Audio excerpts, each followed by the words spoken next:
السلام علیکم ورحمۃ اللہ وبرکاتہ نحمدہ ونصلی علی رسولہ الکریم اما بعد فاعوذ باللہ من الشیطان الرجیم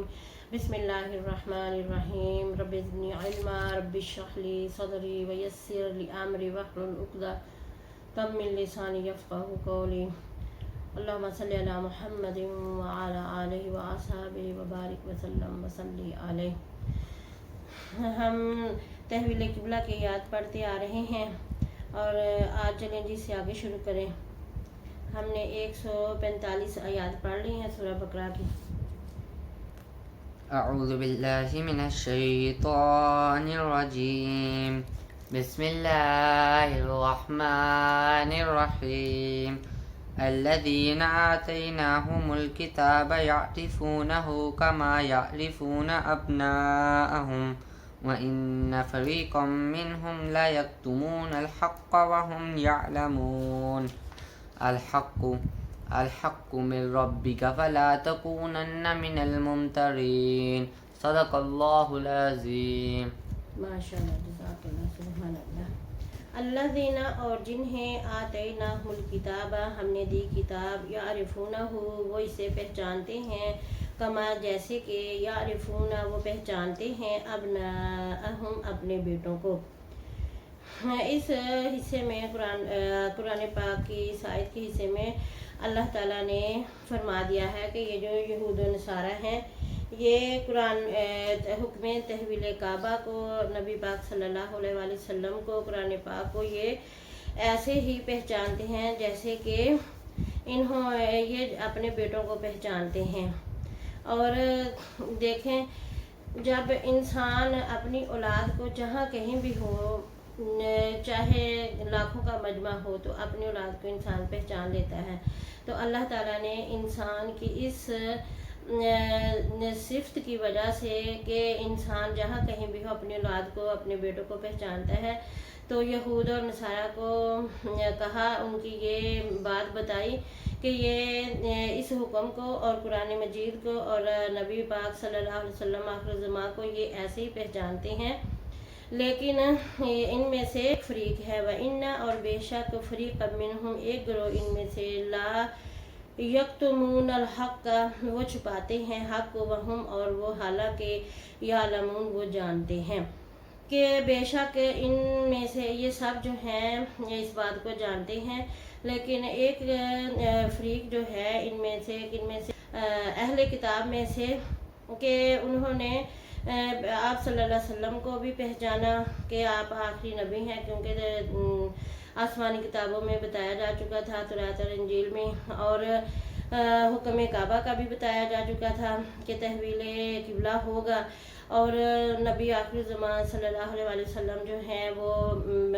جب دونوں قبلوں کی طرف منہ کر کے نماز پڑھیں گے، اپنا رخ جو ہے وہ پہلے آپ صلی اللہ علیہ وسلم جب خانہ کعبہ میں، مکہ مکرمہ میں رہتے تھے، تو آپ صلی اللہ علیہ وآلہ وسلم خانہ کعبہ کی طرف رخ مبارک کر کے نماز ادا کیا کرتے تھے، اور جب ہجرت فرمائی اور مدینہ تشریف لے گئے تو آپ صلی اللہ علیہ وآلہ وسلم بیت المقدس کی طرف منہ کر کے اپنا چہرہ مبارک کر کے نماز ادا کیا کرتے تھے۔ تو جب حکم تحویل کعبہ ہوا، قبلہ بدلا گیا، تو آپ صلی اللہ علیہ وسلم نماز کی حالت میں تھے، تو آپ صلی اللہ علیہ وسلم نے قبلہ رخ جو تھا وہ اپنا چینج کر لیا۔ اور اسی طرح اللہ تعالیٰ نے فرمایا کہ ان سب کو معلوم تھا، اور اسی یہود میں سے ایک جو صحابی بنے عبداللہ بن سلام، انہوں نے اسلام قبول کر لیا، اور ان سے جب حضرت عمر رضی اللہ تعالیٰ عنہ نے پوچھا کہ آپ نے کیسے پہچانا، تو انہوں نے کہا کہ میں بالکل ایسے ہی پہچانتا ہوں آپ صلی اللہ علیہ وسلم کو کہ جیسے میں اپنے بیٹوں کو پہچانتا ہوں، اور میں نے آپ صلی اللہ علیہ وسلم کی وہ ساری نشانیاں جو تھیں وہ اپنی کتاب میں پڑھی ہوئی تھیں، لہٰذا میں آپ صلی اللہ علیہ وسلم کو دیکھتے ہی آپ صلی اللہ علیہ وسلم پر ایمان لے آیا۔ تو اس واقعے پر بتانے پر حضرت عمر رضی اللہ تعالیٰ عنہ نے ان کا یعنی کہ جوش میں آ کے ان کا ماتھا جو ہے اس کو بوسہ دے دیا اور خوش ہوئے۔ تو اللہ نے فرمایا کہ یہ سب جانتے ہیں جیسے اپنے بیٹوں کی طرح بیٹوں کو پہچانتے ہیں، لیکن یہ جان بوجھ کر حسد، بغض اور اناد کی وجہ سے ایسا کر رہے ہیں اور یہ حق کو چھپاتے ہیں۔ الحق من ربکم، حق ہے، یہ حق ہے آپ صلی اللہ علیہ وسلم کے رب کی طرف سے، فلا تکونن، بس آپ نہ ہو جائیں، من الممترین، شک کرنے والوں میں سے۔ اللہ تعالیٰ پیارے رسول پاک صلی اللہ علیہ وسلم کو تسلی فرما رہے ہیں اور کہہ رہے ہیں کہ آپ نے بالکل بھی شک نہیں کرنا یہ جو باتیں کر رہے ہیں، کیونکہ جب تحویل قبلہ ہوا، مسلمانوں نے آپ صلی اللہ علیہ وسلم کی اتباع میں اپنا رخ جو تھا وہ کعبہ کی طرف پھیر لیا نماز کی حالت میں، تو اللہ تعالیٰ نے یہ واضح کرنا تھا کہ کفار کون ہے اور مسلمان کون ہے، اور کیا یہ جو یہود ہیں اس بات کو مانتے ہیں، کیونکہ ان کو تو پہلے سے ہی معلوم تھا۔ تو وہ لوگ جو حسد بغض رکھتے تھے انہوں نے انکار کیا اور انہوں نے باتیں کرنا شروع کر دی۔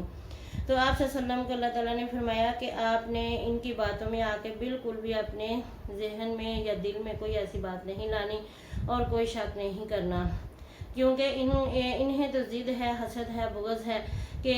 نبی آخر زمان صلی اللہ علیہ وسلم ہم میں کیوں پیدا نہیں ہوئے، اور ان کو تو یہ بھی مسئلہ ہے کیونکہ یہ یہود جو تھے یا نصارہ وہ یہی سمجھتے تھے کہ جب حضرت محمد مصطفیٰ صلی اللہ علیہ وسلم آخری نبی کی جو بشارت دی گئی ہے وہ ہم ہی میں سے ہوں گے اور ہم میں سے ہی وہ پیدا ہوں گے۔ تو جب آپ صلی اللہ علیہ وسلم مکہ میں اہل قریش میں سے پیدا ہوئے تو انہوں کو یہ اناد اور بغض تھا، اور ہر حق بات جانتے ہوئے بھی وہ میں نہ مانوں کی رٹ پہ لگے رہتے تھے کہ ہم نہیں مانتے، ہم نہیں مانتے، کیونکہ جب کوئی انسان کسی سے حسد کرتا ہے تو پھر اس کی سچی بات کو بھی نہیں مانتا۔ تو یہی حال جو تھا وہ یہود و نصارہ کا تھا، اور وہ ایسا ہی کر رہے تھے کہ آپ صلی اللہ علیہ وسلم کے سامنے ہر طرح کی جو تھی وہ نازیبا حرکات کرتے، برے القاب لیتے، کہتے، اور آپ صلی اللہ علیہ وسلم کو ہر طریقے سے جو تھا وہ تنگ کرتے، پریشان کرتے، لیکن اللہ تعالیٰ نے آپ صلی اللہ علیہ وسلم کو فرمایا کہ آپ نے ان کی کسی بھی چالوں میں، حرکتوں میں نہیں آنا، کسی قسم کی باتوں میں نہیں آنا، کیونکہ یہ آپ کے پروردگار نے آپ کی چاہت سے، آپ کی محبت میں جو ہے وہ تحویل قبلہ کا حکم دیا ہے۔ اس سے معلوم ہوا کہ نبی پاک صلی اللہ علیہ وسلم کی رضا جو ہے وہ اللہ تعالیٰ کی رضا ہے۔ اگر پیارے رسول پاک صلی اللہ علیہ وسلم کی رضا نہ ہوتی تو اللہ تعالیٰ نے تحویل قبلہ نہیں تھا کرنا۔ تو اللہ تعالیٰ نے تو دنیا، کائنات کل جو ہے جہاں بنایا ہی پیارے رسول پاک صلی اللہ علیہ وسلم کی محبت میں ہے۔ تو ہر کام جو ہے اگر آج ہم جو بھی کام کرنے لگیں، اگر ہم یہ سمجھ کے کریں کہ یہ نیکی کا کام میرے رسول نے کیا، میرے نبی نے کیا، تو میں بھی اسی سنت کو اپنا کے کرنے لگا ہوں یا لگی ہوں، تو اللہ تعالیٰ کتنا ہم پہ مہربان ہوگا۔ مثلا صبح کے وقت اٹھیں تو اٹھتے ہی جب ہم اپنے چارپائی پہ بیٹھتے ہیں تو ہم اپنے پیارے رسول پاک صلی اللہ علیہ وسلم کی دعائیں پڑھیں، اور جو جیسے آپ صلی اللہ علیہ وسلم نے طریقے بتائے ہیں کہ جب آپ صلی اللہ علیہ وسلم نیند سے بیدار ہوتے تو تیسرا کلمہ پڑھتے اور اپنی دونوں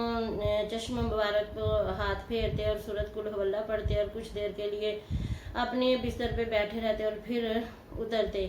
اسی طرح آپ صلی اللہ علیہ وسلم کی محبت میں جو بھی ہم کام کریں گے تو اللہ تعالیٰ ہم سے راضی ہوگا، خوش ہوگا، اور ہمیں اپنے